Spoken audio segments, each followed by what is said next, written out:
When it comes to the Pro Series line of Ranger boats, you have a few different options. First starting out with the 620, 620 being the smallest version, and I ran that boat for a long time, almost 10 years or so. It was one of those boats that was super maneuverable. You could fish it in a lot of small bodies water, you could fish it shallow, but it handled rough water very well.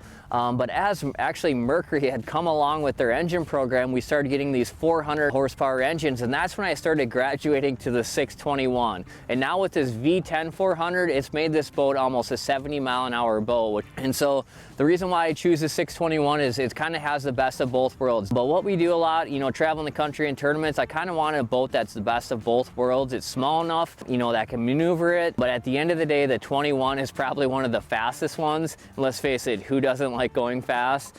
So at the end of the day, this is the boat I choose, the 621, and it's treated me very well the last 5 years or so.